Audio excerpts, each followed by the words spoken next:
What I want to think about particularly at the moment is how in the English language we use different sounds for different moments, as it were, to express ourselves. And in general terms, we could say that vowels carry emotion and feeling, and that consonants are the sort of intellectual structure of the language, aren't they? Yeah. Yes. And to see what Shakespeare's actually given us in those terms, I want to try a little exercise on it. We'll just do part of it. Okay. And what I'd like you to do is to just whisper, without any voicing in at all. No voice at all. Okay. Make sure there's breath underneath it so you're not forcing it. And I'll stop you after a bit and we'll talk about it. To be or not to be, that is the question. Whether 'tis nobler in the mind to suffer the slings and arrows of outrageous fortune, or to take arms against a sea of troubles, and by opposing, end them. To die, to sleep no more, and by a sleep to say we end the heartache and the thousand natural shocks that flesh is heir to. 'Tis a consummation devoutly to be wished. To die, to sleep, perchance to dream. Aye, there's the rub. Let's pause there. What did you think about that? There are certain sounds and words which you sort of feel like you hang on. Such as? Sleep. Yeah. Shuffle, for some reason. Yeah. Pause. Yeah. Question, obviously. Yes. It's the sort of the sibilant-y, essy ones. Exactly. This is actually the point that I was going to bring up, and you've done it yourself. There's a lot of S and sh in there, isn't there? And it's funny because I know they're consonants, but they give you, unlike other consonants, they give you time. Yeah. Like, you know, the D's and T's do frame it and they're short and stuff, Yes. but when you've got an S, Yes. you give yourself a bit of time to fill that word with a bit of extra. Yes, yes. And there's something to my ear too, especially when you were just whispering it there. That the sharpness of as you say, that sort of sibilant sound that really seemed to cut through to me and draw out those words.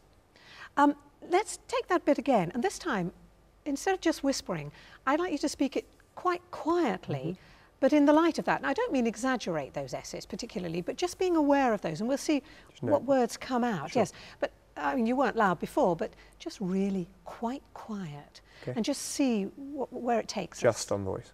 Just on voice, very good, yeah, keeping the breath flowing. For in that sleep of death, what dreams may come when we have shuffled off this mortal coil must give us pause. There's the respect that makes calamity of so long life. For who would bear the whips and scorns of time, the oppressor's wrong, the proud man's contumely, the pangs of disprized love, the law's delay, the insolence of office and the spurns that patient merit of the unworthy takes, when he himself might his quietus make with a bare bodkin. What did you think of that? Sort of seesawed between the bits where I felt like I was just bashing S's, but then the times when I sort of just, I think the middle, was aware of them. Yes. Without hitting them. Yes.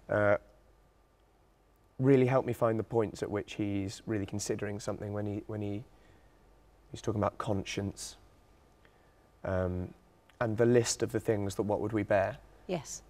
Starting with the whips and scorns of time, he uses them, and it gives it something about them.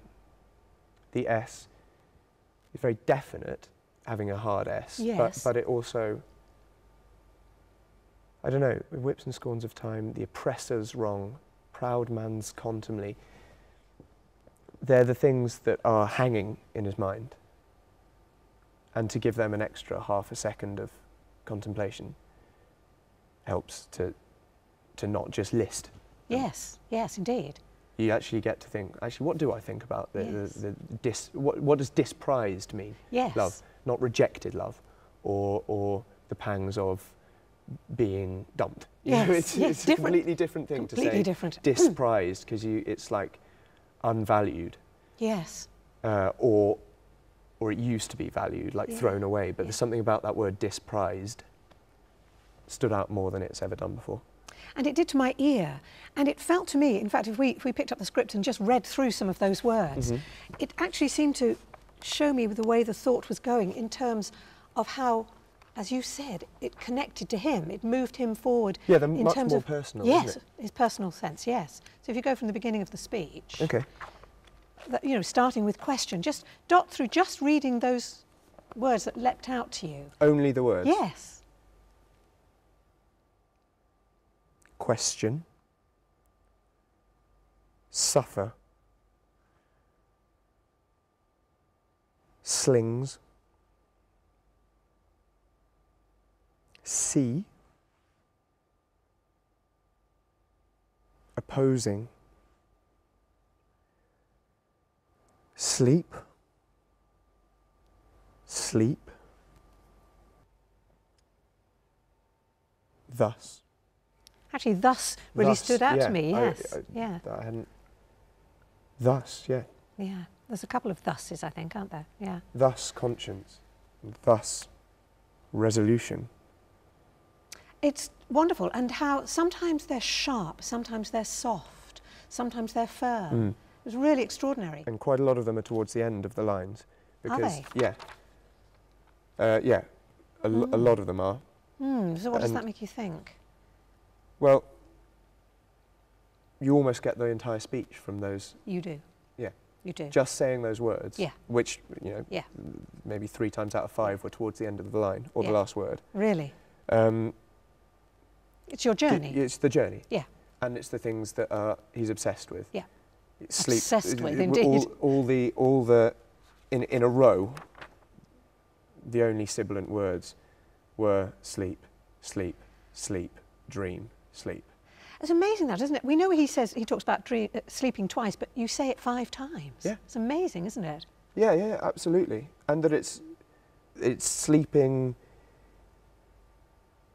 which he prefers the idea of to dying, obviously. Yeah. And it's the hope that by doing that little action of dying, you'll get to sleep. Yeah.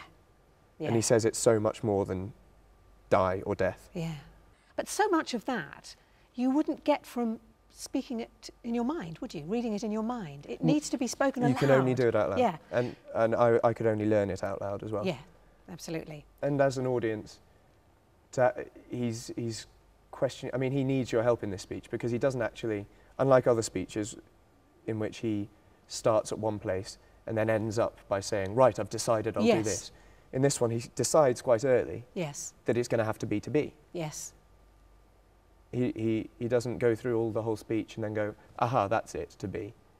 No. He decides quite early and then says, right, if it's to be, you've got to help me convince myself why. Fantastic.